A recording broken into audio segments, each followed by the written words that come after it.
Hello, my name is Samuel Baker, and today I will be showcasing my project for DIGSO, which is a sound engine created in Max to effectively start loading and playing sound files to generate a soundtrack using data streamed from a Unity game. So firstly, I'm going to open up my Unity project to kind of show you how I've done this. So I give this 1 second to load. And I'll bring it across to my second monitor. Here we go.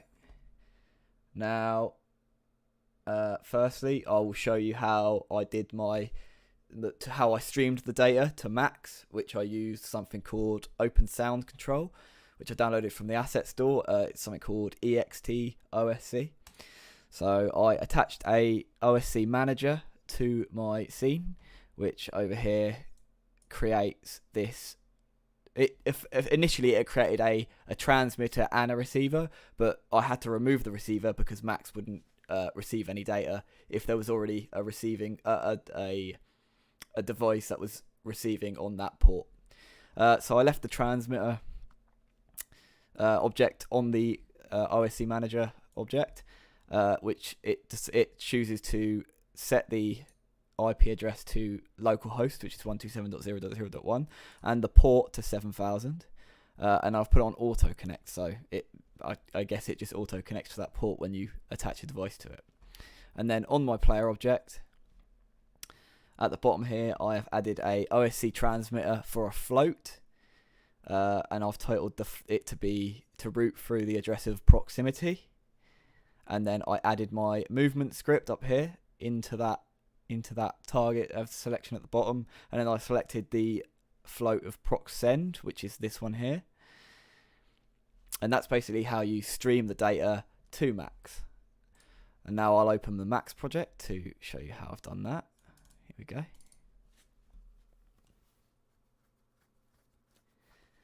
Gonna have to give this one a second to load as well. There we go. And I can, as you can see here, there is a object in my Max patch where it receives, and it says it's binding to port 7000.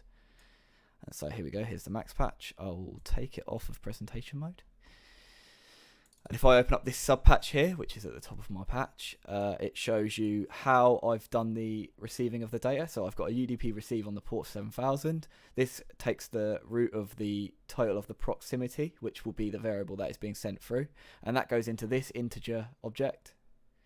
And then that goes straight into a send object and I've titled that prox.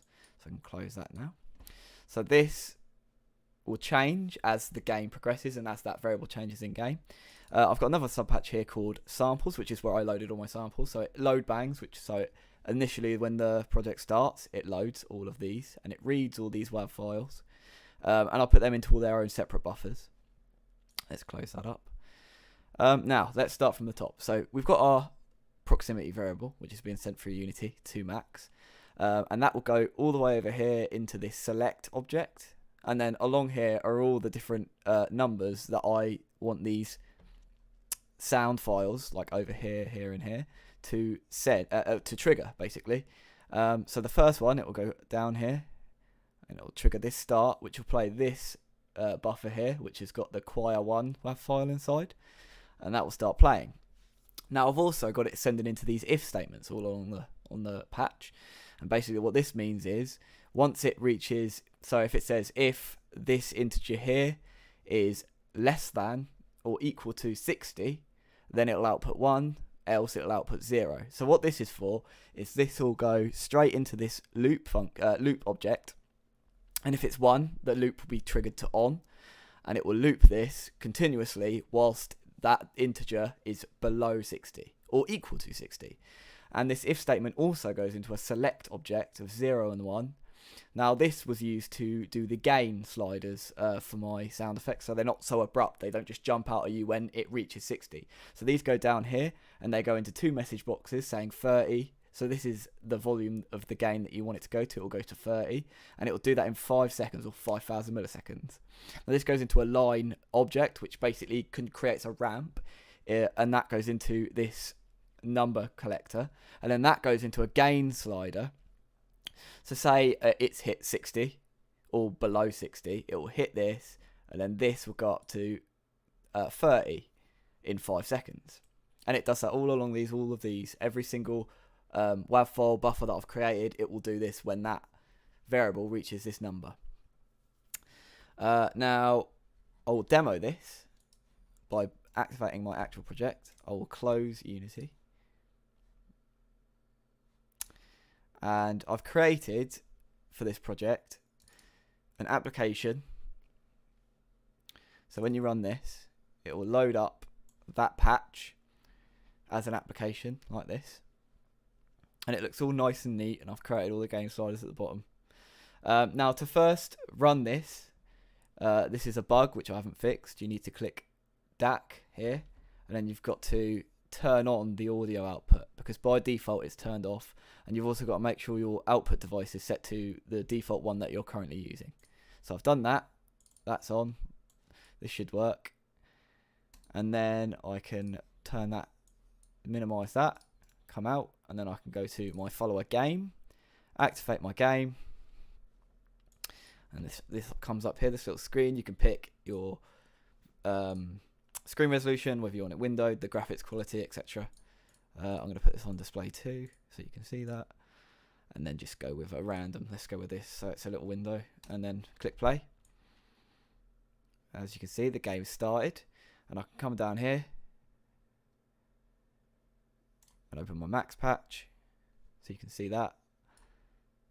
Here we go, and then I can open my game. You can kind of, if I bring this a little bit further down so you can see the game sliders. So what I could also do is open up OSC patch, and you can see that there's an enemy currently following me, and you can see there's a number here that's gradually going down, because it starts high because it's measured on distance of between the player and the enemy. So it starts high and it goes down, and effectively the enemy cube, because I'm a cube, will gradually move towards the player, chasing the player around, and you can run around the scene. There's a object you can kind of jump around, jump over. As you can see, the integer's still changing, and as you get closer, it will start to gradually start playing the sound files that I've loaded into the patch.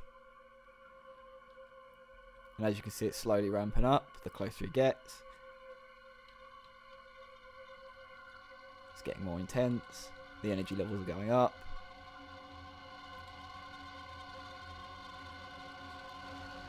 And it's at full volume now. And if I run away from the enemy,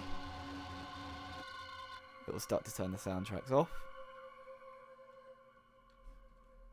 And now you're in a less intense situation, you're less frightened, and you're in a safer position. Thank you.